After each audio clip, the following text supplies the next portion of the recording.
Friends, അസ്സലാമു അലൈക്കും, നമസ്കാരം. പുതിയ വീട്ടിലേക്ക് എല്ലാവർക്കും സ്വാഗതം. ഞാൻ നല്ലൊരു ഹെൽത്തി ആയൊരു ഉപ്പുമാവിൻ്റെ റെസിപ്പി ഇട്ട് വന്നിട്ടോ. എന്താ പറയുക, നല്ല അടിപൊളി ടേസ്റ്റാണ്, നല്ല ഹെൽത്തിയാണ്, മക്കൾക്കൊക്കെ കൊടുക്കാൻ നല്ലതാണ്. അപ്പോൾ അതെങ്ങനെ ഉണ്ടാക്കുന്നത് നോക്കിയാലോ. അപ്പോൾ അതിനായിട്ട് ഞാൻ 250 കപ്പിന് ഒരു 1.5 കപ്പ് റവ എടുത്തിട്ടുണ്ട്. ഒരു 400 ഗ്രാം റവ ഉണ്ടാവും, അതെടുത്തിട്ടുണ്ട്. നന്നായിട്ടൊന്ന് ആദ്യം റോസ്റ്റ് ചെയ്തെടുക്കണം കേട്ടോ. അതിനായിട്ട് ഞാൻ ചട്ടിയിൽ ഇച്ചിരി എണ്ണ ഒഴിച്ചിരുന്നു. അപ്പോൾ എന്നിട്ട് എണ്ണ കുറച്ച് ചൂടായതിനു ശേഷം അതിലേക്ക് ഇട്ട് കൊടുത്തിട്ട് ഒന്ന് റോസ്റ്റ് ചെയ്തെടുക്കുക. നന്നായിട്ട് ലൈറ്റ് ബ്രൗൺ കളറാകുന്നതിന് റോസ്റ്റ് ചെയ്തെടുക്കുക കേട്ടോ.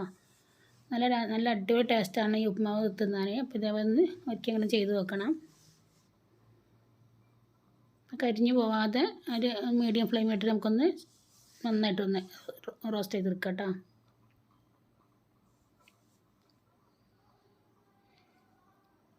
എൻ്റെ ചാനൽ എല്ലാവരും ഒന്ന് സപ്പോർട്ട് ചെയ്യണേ. സബ്സ്ക്രൈബ് ചെയ്യാത്തവരുണ്ടെങ്കിൽ ഒന്ന് ചെയ്തിട്ട് വീഡിയോ കാണണം.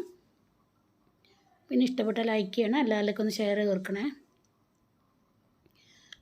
റവ നന്നായിട്ട് റോസ്റ്റ് ആയി വന്നിട്ട് ഇതൊന്നൊരു പാത്രത്തിലേക്ക് മാറ്റിയിട്ട് നമുക്ക്, ഞാൻ ഈ ചട്ടി തന്നെയാണ് ഉണ്ടാക്കുന്നത് കേട്ടോ, അതൊന്ന് മാറ്റി കൊടുക്കാം.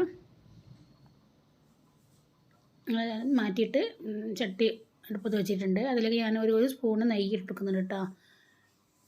നെയ്യോ ബട്ടറോ ഏതായാലും കുഴപ്പമില്ല, ഞാൻ നെയ്യാണ് ഇട്ട് കൊടുക്കുന്നത്. നെയ്യൊന്ന് ചൂടായി വന്ന ശേഷം അതിലേക്ക് ഞാൻ കുറച്ച് അണ്ടിപ്പരിപ്പ് ഇട്ട് കൊടുക്കുന്നുണ്ട് കേട്ടോ. കാഷ്യൂ നട്ട്സ് ഇട്ട് കൊടുക്കുന്നുണ്ട്. അതൊന്ന് ആദ്യം നമുക്ക് വറുത്ത് കോരി മാറ്റി വെക്കാം.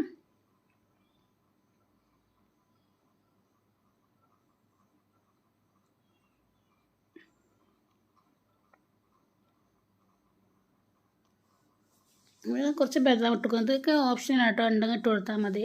അപ്പം ഇതൊക്കെ നല്ല ടേസ്റ്റ് ഉണ്ടാവും. ഇത് ഇട്ട് കൊടുത്താൽ ഇടയ്ക്ക് കടിക്കുകയൊക്കെ ചെയ്യുമ്പോൾ നല്ല ടേസ്റ്റ് ഉണ്ടാവും. അതെനിക്ക് കോരി മാറ്റി വെക്കാം കേട്ടോ. എന്നിട്ട് ഞാൻ കുറച്ച് ബദാം ഇട്ട് കൊടുക്കുന്നുണ്ട്.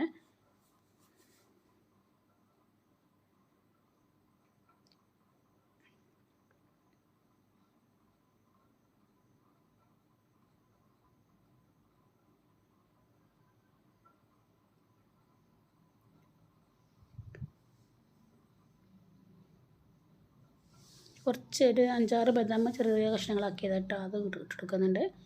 അതൊന്ന് ചെറുതായിട്ടൊന്ന് റോസ്റ്റാക്കി നമുക്ക് കോരി മാറ്റി വെക്കാം. ഇനി നമുക്ക് അതേ ചട്ടി തന്നെ നമ്മൾ ഇത് ഉണ്ടാക്കുന്നത് കേട്ടോ. ഞാൻ അതിനായിട്ട് കുറച്ച് ബട്ടർ എടുത്തിട്ടുണ്ട്. അപ്പോൾ ഈ ചൂടായ എണ്ണയിലേക്ക് നമ്മൾ അത് ഇട്ട് കൊടുക്കണം. അതിൻ്റെ മുമ്പായിട്ട് ബട്ടർ എടുക്കുന്ന മുമ്പായിട്ട് നമുക്കിതിലേക്ക് കടുക് ഇട്ട് കൊടുക്കട്ടോ. അല്ലെങ്കിൽ കടുക് ബട്ടർ ആദ്യം ഇട്ട് കൊടുക്കുകയാണെങ്കിൽ പെട്ടെന്ന് കരിഞ്ഞു പോകും. കടുക് ഇങ്ങനെ ബട്ടർ ഇങ്ങനെ ഒരു ബ്രൗൺ കളറായി മാറും. അപ്പോൾ അതിനെ നമുക്ക് ആദ്യം ഒന്ന് കടുക് ഇട്ട് കൊടുക്കുക. കടുക് ഏകദേശം ഒന്ന് പൊട്ടിയതിന് ശേഷം അങ്ങനെ കുറച്ച് ഉഴുന്നിട്ട് കൊടുത്തിട്ടുണ്ട് കേട്ടോ. പിന്നെ കറിവേപ്പില, പിന്നെ അതിലേക്ക് 2-3 കഷ്ണം ബട്ടർ ഇട്ട് കൊടുക്കുന്നുണ്ട്.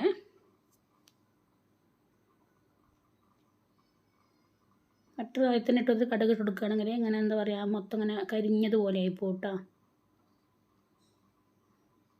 അപ്പോൾ തീ ചട്ടിക്ക് ചൂട് കൂടിയതിന് ശേഷം ഞാൻ ഓഫാക്കിയിരുന്നു. ഇപ്പോൾ ഒന്ന് കത്തിച്ചതാണ്. അല്ലാതെ ഏകദേശം ഒന്ന് ഇതായി വന്നിട്ടുണ്ട് കേട്ടോ. അതിലേക്ക് ഞാൻ ഒരു ക്യാരറ്റ് ചെറുതായിട്ട് കൊത്തിയരിഞ്ഞ് അതുണ്ട്. പിന്നെ ഒരു സവാള, പിന്നെ ഒരു പച്ചമുളക്, ചെറിയൊരു കഷ്ണം ഇഞ്ചി ചെറുതായിട്ട് അരിഞ്ഞെടുത്തതാണ്. ഇതേപോലെ അരിഞ്ഞിട്ട് ഇതും കൂടെ ഇട്ട് കൊടുക്കുക.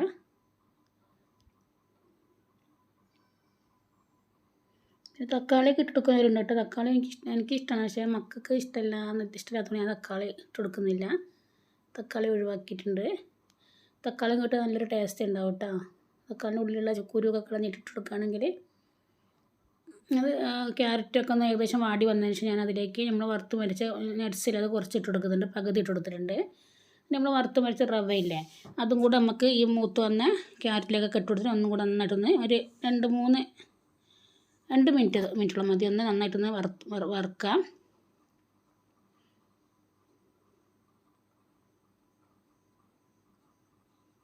ചട്ടി ചെറുതായതുകൊണ്ട് കുറച്ചൊരു ബുദ്ധിമുട്ടുണ്ട്.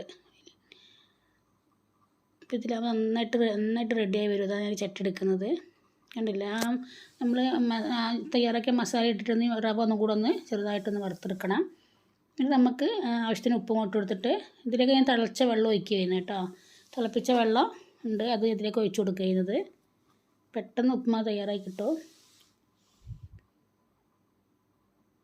കണ്ടില്ലേ, അപ്പോൾ അതിലേക്ക് ഇങ്ങനെ ഒഴിച്ച് കൊടുക്കുക. നന്നായിട്ട് എന്താ ഒന്നിൻ്റെ മേലെ ഒട്ടി പിടിക്കാതെ നമുക്ക് റെഡി ആക്കി കിട്ടും. എന്നിട്ട് തിളച്ച വെള്ളം ഒഴിച്ച് വെച്ചതിന് ശേഷം കുറേശ്ശെ ഒഴിച്ച് വെച്ചാലും കുഴപ്പമില്ല. ഒന്നായിട്ട് നമുക്ക് ഏകദേശം അളവ് അറിയണമെങ്കിൽ ഞാനിതിലേക്കൊരു 3 ഗ്ലാസ് വെള്ളം എടുത്തത് കേട്ടോ. എന്നിട്ടിങ്ങനെ ഇട്ട് കൊടുത്ത് നന്നായിട്ടൊന്ന് ഇളക്കി മൂടി വെച്ച് കൊടുക്കുക. 2-3 പ്രാവശ്യമായിട്ട് ഇങ്ങനെ ഇളക്കിയിട്ടൊന്ന് മൂടി വെച്ച് കൊടുക്കണേ. നല്ല അടിപൊളി ഉപ്പുമാവ് റെഡി ആയിട്ടുണ്ട്. നല്ല ഹെൽത്തി ആയ ഉപ്പുമാവാണ്. അപ്പോൾ എല്ലാവരും ട്രൈ ചെയ്ത് നോക്കണം. ഒന്ന് ഫീഡ്ബാക്ക് അറിയിക്കണേ. ഇതേപോലെ ചെയ്യാത്തതുണ്ടെങ്കിൽ ചെയ്ത് നോക്കണം കേട്ടോ.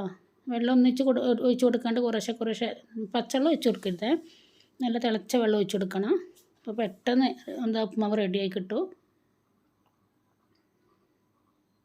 നല്ല ഒട്ടി പിടിക്കാതെ നല്ല സോഫ്റ്റായിട്ട് കിട്ടും. എന്നിട്ട് നമുക്കൊന്ന് അടച്ച് വെച്ച് നന്നായിട്ട് ഇളക്കിയതിന് ശേഷം ഒന്ന് അടച്ച് വെച്ചിട്ട് ഒന്ന് ആവി കയറ്റിയെടുക്കണം.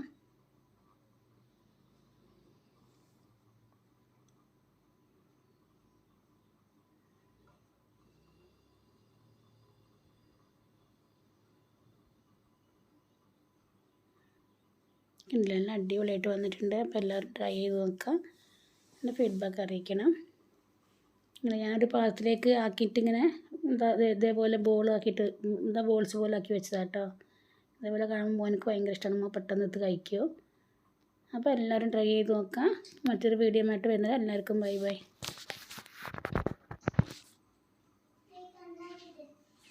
ഗിഫ്റ്റ് കുറയ്ക്കുക.